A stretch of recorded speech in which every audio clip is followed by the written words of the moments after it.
अच्छा, ये जब पेपर में क्वेश्चन आया ना, बहुत सारे स्टूडेंट्स को समझ नहीं आया कि इसको हल कैसे करें। देखिए, क्वेश्चन की जिस तरह भी सिचुएशन हो पेपर के अंदर, आपने देखना है कि रिक्वायरमेंट को आप कैसे डील करते आए हो क्लास के अंदर। यानी पेपर में हम वो परफॉर्म करते हैं जो हमारी प्रैक्टिस होती है। बियॉन्ड द प्रैक्टिस हमें जानने की जरूरत नहीं होती, उसके अंदर सवाल हमारा हल हो जाता है। क्वेश्चन में ये लिखा हुआ है कि Chand paint limited is engaged in the manufacturing of chemical and paint. In April 16, it was discovered that certain errors has been made. 1 अप्रैल को हमें पता चला 2016 के कि कुछ गलतियां हुई हैं। और गलतियां किस में हुई हैं? For the year ended June 2015। The error were corrected in 2016। 2016 में सारी गलतियां ठीक कर दी गई। The detail are as follow. आपको स्टेटमेंट ऑफ कंप्रीहेंसिव इनकम का सेल टैक्स 2016 में तो सब कुछ ठीक है, 2015 की गलतियां हुई। तो करेक्शन से पहले हमारा बैलेंस था 7916 और करेक्शन के बाद हमारे पास बैलेंस आ गया 8246। सेल टैक्स की बात हो रही है। फिर cost of sale, selling, distribution expense, admin, other operating expense, other income और प्रॉफिट फॉर द ईयर। ये उसने हमें डाटा दे दिया 2015 का, गलतियों से पहले भी और सही करके भी। और 2016 के अंदर वो कहता है सब कुछ ठीक है। आगे कहता है स्टेटमेंट ऑफ फाइनेंशियल पोजीशन में हमारे रिसीवेबल कुछ बताए हुए हैं और पेएबल बताया हुआ है। Share capital and unappropriated profit. ये जो अनअप्रोप्रिएटेड प्रॉफिट होता है ये रिटेन्ड अर्निंग का नाम है। accumulated profit, unappropriated profit, undistributed profit। 1 जुलाई 2014 10,400 और प्रॉफिट कितना पड़ा हुआ है आपके पास तब 19089। ये किस डेट की बात है? 1 जुलाई 2014 की। कहता है detail of dividend declared as under. 2015 में कैश डिविडेंड इंटरिम। अब इंटरिम जो 2015 का होगा वो 2015 में रिकॉर्ड होगा और जो 2016 का है वो 2016 में रिकॉर्ड होगा। फाइनल डिविडेंड 2015 वाला रिकॉर्ड हो जाएगा 2016 में और 2016 का 17 में रिकॉर्ड होना है, वो हम बना लेंगे। Prepare correction of error note including the state financial statement for the year June 2016। उसने कहा जी करेक्शन ऑफ एरर के नोट बताएं। अब अगर तो कोई एरर बताता स्पेसिफिकली तो हम वो एक स्टेटमेंट लिख लेते और स्टेटमेंट के बाद वो वैल्यू लिख देते। आपको पता है एरर ऑफ नोट्स में हम क्या करते होते हैं? जो नोट ऑन एक स्टेटमेंट लिखने के बाद उसके इफेक्ट में जस्ट लिखते हैं इंक्रीज या डिक्रीज। और फिर वो कहता है statement of change in equity भी बनाओ जून 2016 की। अब जब ये सवाल पेपर में आया तो बहुत सारे लोग इस सवाल से डर गए। डरने से क्या मुराद यह है कि बहुत सारे लोगों से ये हल नहीं हुआ। हम सवाल उस तरह का हल करते हैं जिस तरह का पैटर्न पे आया, पैटर्न से हट जाए हम सवाल हमसे नहीं होता। तो आपने सिर्फ देखना है अपनी रिक्वायरमेंट। अब इस रिक्वायरमेंट के हिसाब से उसने ये गलत डाटा भी हमें दिया हुआ है और सही डाटा भी दिया हुआ है। जैसे सेल टैक्स पहले 7916 था, करेक्शन के बाद ऊपर उसने लिखा है आफ्टर करेक्शन ऑफ एरर, उसके बाद 8246 आ गया। अब 8246 हमारा सेल टैक्स कम हुआ ज्यादा सही होने के बाद। तो जब हमने सही करना है तो क्या करेंगे? सेल टैक्स की वैल्यू कम कर देंगे या ज्यादा? कितनी अमाउंट से ज्यादा कर देंगे? जो डिफरेंस आ रहा है तो यही सब लिख देना है, इंक्रीज या डिक्रीज। तो क्वेश्चन का अंदाज क्या होगा? सबसे पहले ऊपर लिखेंगे नाम, चांद पेंट लिमिटेड जो भी नाम है वो नाम लिखेंगे। Notes to the financial statement, notes to the financial statement for the year ended June है जून 16। हाँ जी, तो notes on correction of error.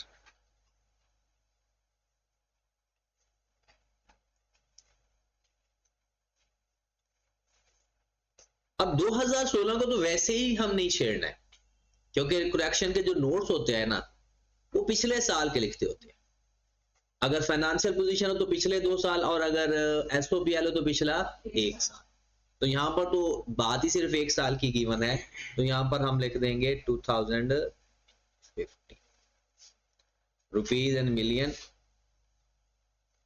तो सबसे पहले लिख देंगे increase in sale tax, sale tax, commission, जो भी नाम लिखा हुआ है एज इट इज कॉपी करेंगे और इसका डिफरेंस जाकर लिख देंगे। कितनी वैल्यू चेंज हो रही है? 300, क्योंकि ये हमारा एक्सपेंस बड़ा है तो इसलिए हम उसको नेगेटिव में लिख देते। उसके बाद लिखा हुआ है cost of sale. Cost of sale हमारी एरर से पहले थी 44633 और एरर के बाद कितनी हो गई? 44606। तो कॉस्ट ऑफ सेल कम हुई ज्यादा? कम हुई 27 से। तो हमने लिखना है decrease in cost of cell.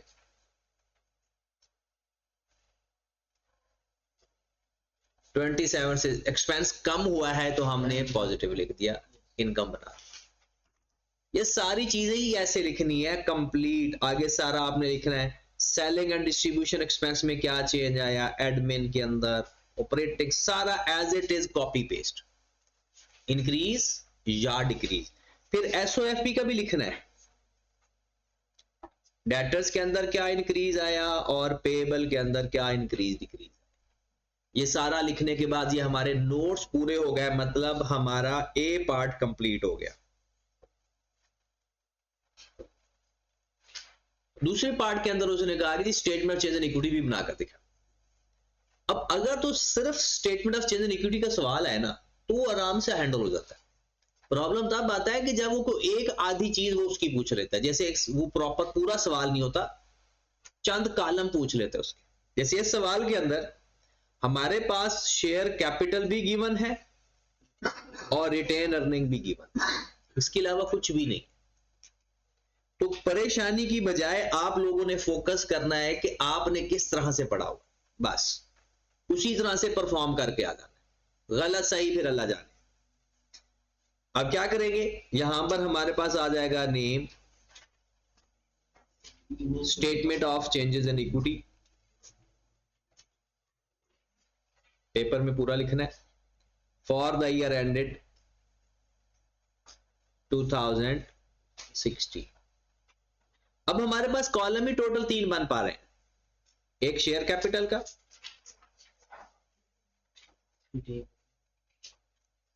एक रिटेन अर्निंग का और एक टोटल। साइलेंट है ना कि टोटल का बनाना है या नहीं बनाना, फिर तो बनाएंगे। अगर वो खुद कहे कि टोटल का कॉलम नॉट रिक्वायर्ड तो तब छोड़ना है, वरना बनाना है। अब उसने हमसे पूछा कि जनाब statement of change in equity बनाए, मुझे बताओ कंपैरेटिव बनाओगे या नहीं? बनाएंगे, क्योंकि डाटा भी गिवन है और उसने मना भी नहीं किया।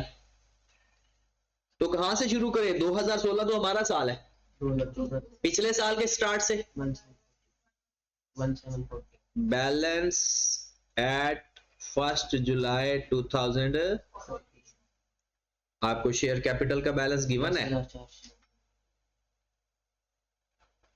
10,400 मिलियन, 10,400 मिलियन, 19089 19008 टोटल कर देंगे। इसका टोटल कितना आ गया? 2948 रुपीज इन मिलियन। अब सबसे पहला काम क्या करना है? सबसे पहला काम करना है कि अगर इसमें कोई एरर है तो उसको ठीक करना है। अगर कोई गलतियां है, हम बना रहे हैं 2015 से कोई गलतियां थी? 2015 से तो पहले कोई गलतियां नहीं थी। तो हमने सिंपल क्या करना है, फाइनल डिविडेंड। 2014 का कोई डिविडेंड है, फाइनल डिविडेंड। 2015 का तो 16 में रिकॉर्ड करना है ना, इंटरम डिविडेंड। ये पता है ना सबको, इंटरम डिविडेंड। इंटरम डिविडेंड कितना है, 5%। तो 10,400 का 5% लो, कितना, 520।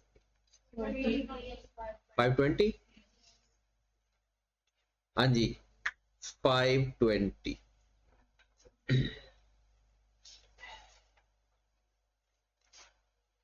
उसके बाद डिविडेंड के बाद क्या करना है, कोई राइट शेयर कोई बोनस शेयर तो है नहीं, प्रॉफिट लिखें। प्रॉफिट कितना प्रॉफिट है, 2015 का। सही वाला लिखेंगे या गलत वाला लिखेंगे, सही वाला लिखेंगे, रीस्टेटेड। हाँ जी, सही वाला प्रॉफिट कितना है, यहां पर आपके पास ये सही वाला करेक्शन के बाद वाला प्रॉफिट भी गिवन है, प्रॉफिट फॉर द ईयर 3723 और कोई इक्विटी के अंदर चेंज आया हो,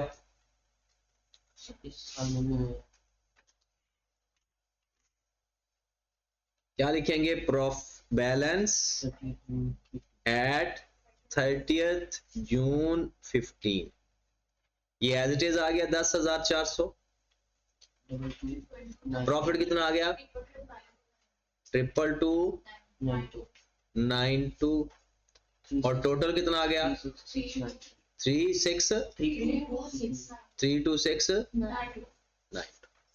ये हमारे पास सीधा सीधा डाटा गिवन है। अब हमने क्या करना है, अगले साल की चेंजेस।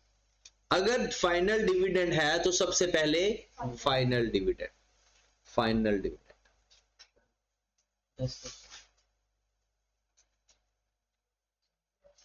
हाँ जी, फाइनल डिविडेंड कितना लेना है, 10%। तो 10% हमारा आ गया 1040। फिर इंटरम डिविडेंड भी है, अगर आप देखें यहां पर हमारे पास 10% इंटरम है और ये जो फाइनल है वो पिछला 10% लेना है, वो 15% नहीं लेना। इंटरम कितना आएगा, 10%, वो भी 10। प्रॉफिट फॉर द ईयर,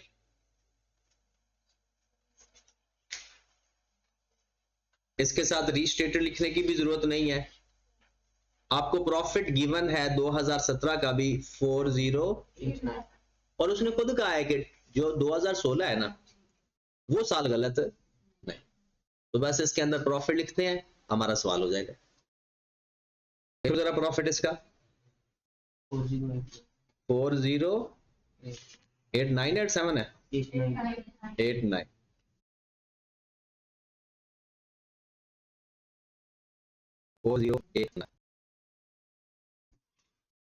देखिए क्वेश्चन के अंदर कुछ भी नहीं था, सिर्फ इंक्रीज डिक्रीज लिखना था और थोड़ी छोटी सी स्टेटमेंट बनानी थी। और बहुत सारे स्टूडेंट्स, क्योंकि नॉर्मल पैटर्न से हटके सवाल था, तो बहुत सारे स्टूडेंट इस पे परेशान भी हुए थे। और अगर मैं भी आपको ये टेस्ट में देता तो यकीनन आपने ये सवाल छोड़कर फिर ये भी कहना था साथ के सर जैसा पढ़ाते हैं वैसे सवाल क्यों नहीं देते। तो मेन ये चीज आपने देखनी है कि भाई सवाल जैसा भी हो रिक्वायरमेंट देखनी। रिक्वायरमेंट आपको पढ़ाई गई है कि स्टेटमेंट चेंज एंड इक्विटी भी बनानी है और एरर के नोट्स भी बनाने। हाँ जी, इसका क्लोजिंग बैलेंस अगर किसी ने फाइंड किया तो बता दे। Balance at June 16, 10,400 share capital 24301 34701। ये हमारे पास आंसर आ गया। ठीक होगी बात? चलिए, बहुत सारे लोगों ने समझा कि हमारे यहाँ बिजली का मसला हल हो गया। तो बेसिकली वो लोग ज्यादातर सोलर पे शिफ्ट हो गए थे, तो आजकल सोलर ने जवाब दिया हुआ है, तो फिर सर्दियों में भी लाइट का इशू आ गया।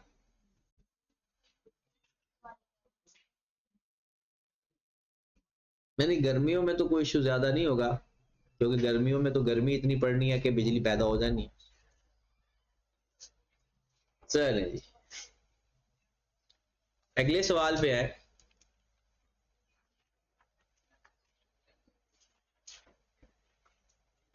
ये हमारे पास पेपर हो रहे हैं, ये सारे पास पेपर है।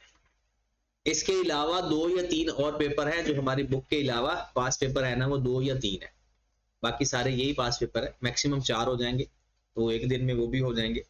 तो अब इसको फाइनलाइज करना है आज से, क्योंकि क्वेश्चन मैंने आपको वो भी देने हैं, जो मैं करवाऊंगा वो भी आपने करने होंगे, और एक्स्ट्रा 1 2 3 4 भी हो सकते हैं।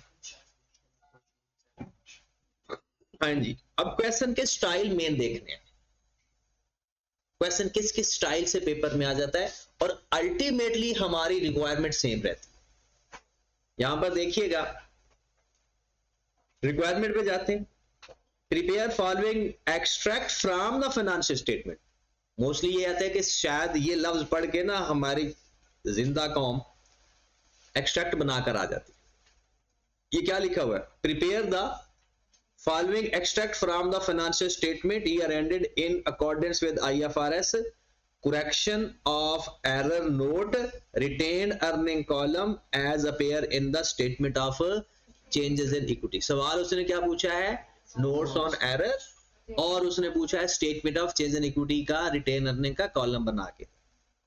और अक्सर कॉम जब जल्दी में होती है ना, क्योंकि कहीं जाना होता है, तो वो एक्सट्रैक्ट बनाकर आ जाते हैं। तो चलें जी, सवाल पढ़ते हैं, इसमें क्या नई चीज है। और मैं ये कंप्लीट हल नहीं करवाऊंगा, मैं यही कोशिश करूंगा कि इसको एक्सट्रैक्ट करूं, मतलब इसमें जो चीजें हैं। क्वेश्चन के अंदर उसने कहा है कि retain earning column extracted from the draft statement of change in equity. उसने भी आपको रिटेन अर्निंग का कॉलम बनाकर दिया हुआ है। अब जो चीजें उसकी ठीक है हम उसको नहीं छेड़ेंगे, जो चीजें गलत हैं उसको रीस्टेट कर देंगे, सही करके लिख देंगे। वो कहते हैं draft statement change in equity of Zahidi limited for the year ended December 2020 as follow. Balance December 2018 का 351 million, final cash dividend 2018 15 million, total comprehensive income for the year. अच्छा, ये जो दिसंबर 2014 है ये बेसिकली 1119 है। ये बात समझ आती है? दिसंबर 18 बेसिकली क्या है? ये जो फाइनल कैश डिविडेंड 2018 का है ये इधर आ रहा है, क्या ये सही है मुनीब? 2018 का फाइनल डिविडेंड 2019 की इक्विटी के अंदर आ रहा है, क्या ये बात ठीक है? बिल्कुल ठीक है, क्योंकि फाइनल डिविडेंड पिछले साल का अगले साल रिकॉर्ड होता। अब हुआ क्या भला, एक दफा आई कैप ने इसी तरह का सेम इसी पैटर्न पे सवाल दे दिया, लेकिन 2019 में 2019 का फाइनल डिविडेंड भी लिख दिया, तो उसको फिर ठीक भी करना था। लेकिन ये ठीक लिखा हुआ है क्योंकि ये 2018 का फाइनल डिविडेंड है और 2019 की स्टेटमेंट में आ रहा है। फिर total comprehensive income for the year 2019, जो प्रॉफिट है 2019 का वो 2019 में ही आता है। पोजीशन ठीक है, हो सकता है अमाउंट गलत हो।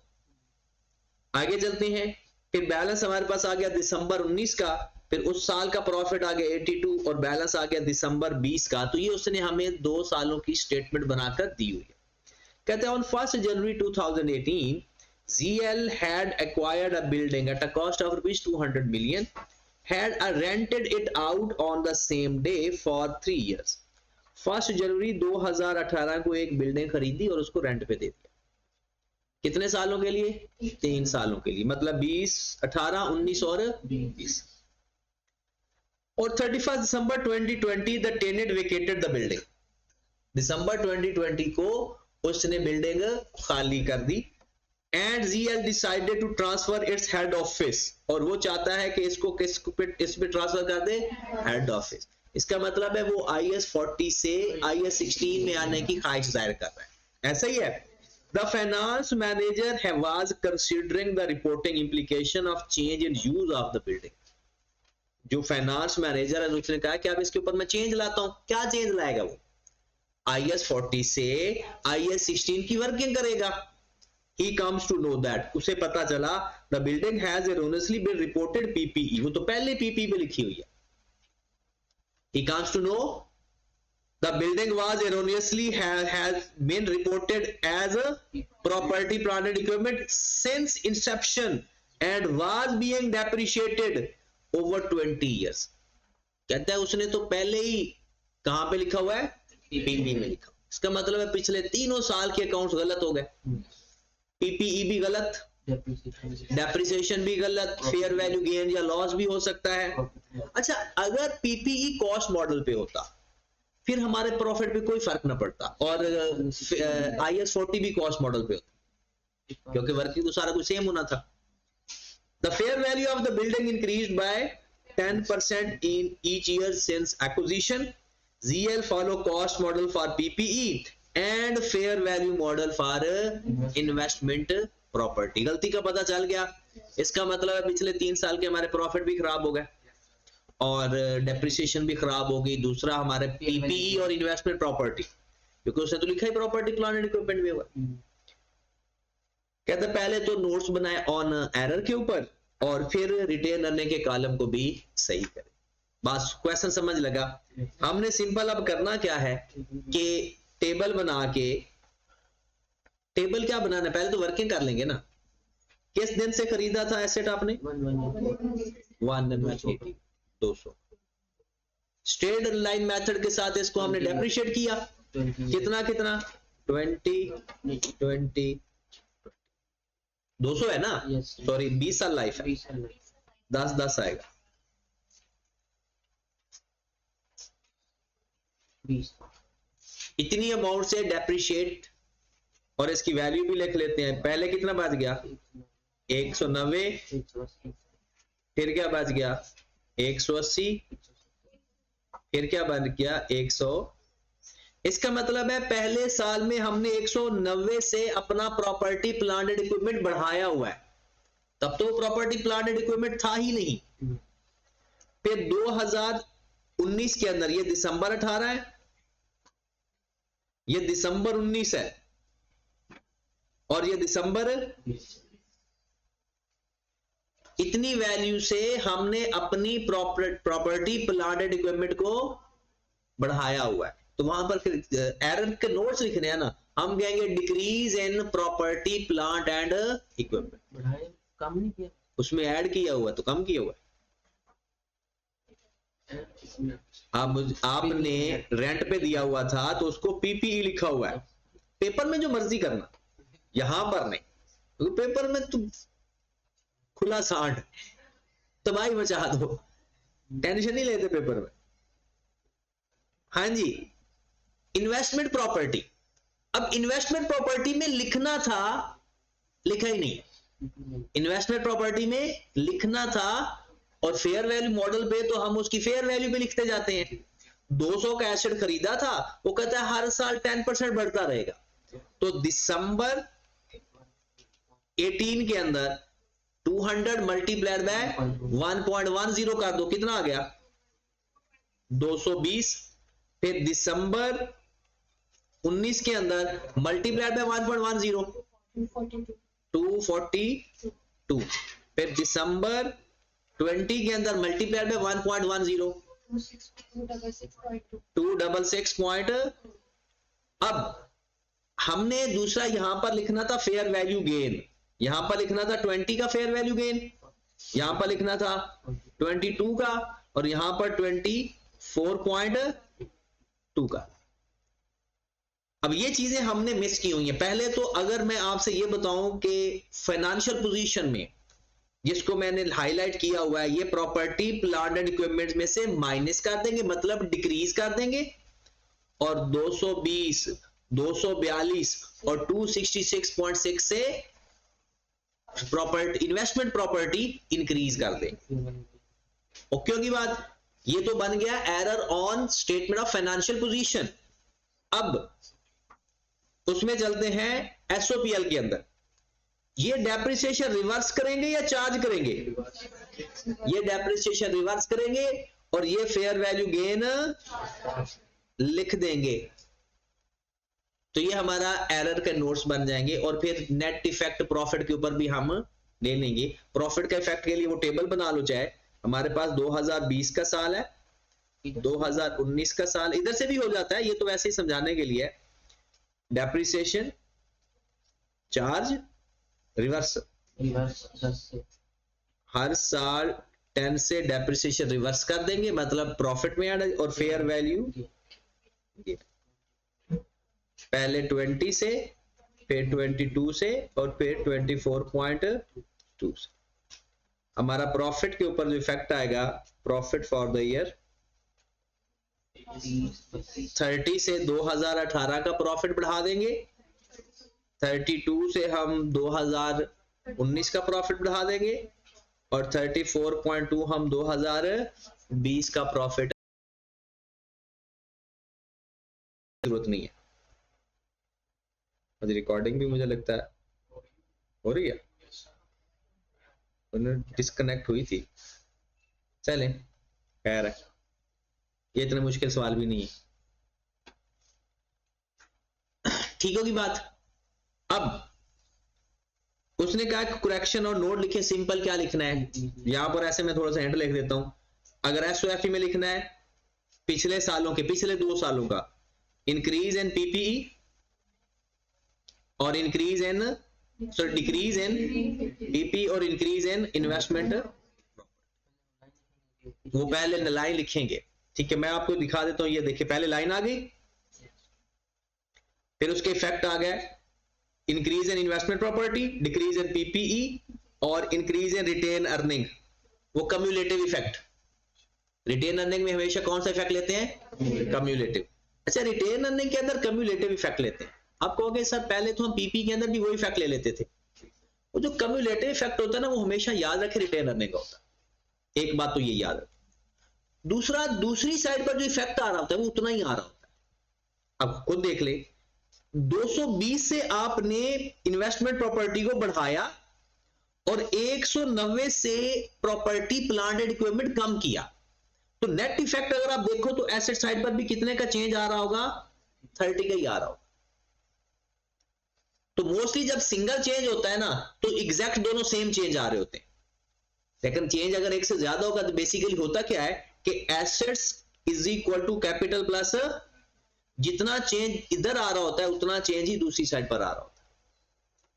हाँ जी, नीचे अगर आप देखें तो रिवर्सल ऑफ डेप्रिसिएशन उसने सिर्फ 1 साल का बताया, और increase in fair value gain और increase in profit for the. यहां पर मैं यहां डायरेक्ट बता देता हूं क्योंकि टाइम हो गया, फिर अगली क्लास में देखेंगे। ये आपके पास प्रॉफिट 351 बताया हुआ है, ये पहले से बताया हुआ है। जो पिछले सालों का इफेक्ट है वो ब्रॉड ऑन के अंदर एडजस्ट कर देंगे। फिर उसके बाद डिविडेंड एज इट इज, आपका 68 का पहले प्रॉफिट गिवन है क्वेश्चन के अंदर ही। अगर आप देखें तो ये स्टेटमेंट चेंज इन इक्विटी के अंदर ही 68 गिवन था। और जो इस साल का प्रॉफिट पे इफेक्ट आया है 32 का, वो उसके अंदर प्लस माइनस कर दिया जो भी होना था। तो ये आपका फिर अगले साल का प्रॉफिट चेंज किया तो आपके पास statement of change in equity बन गया। ठीक है, तो यहां से आगे स्टार्ट करते हैं अगली क्लास के अंदर। अगली क्लास में इंशाल्लाह कोशिश करते हैं कि बस आगे एग्जैक्ट वही statement of change in equity वाले सवाल आ गए तो 2 अच्छे से सवाल करेंगे, फिर इसके पास पेपर आपने खुद करने।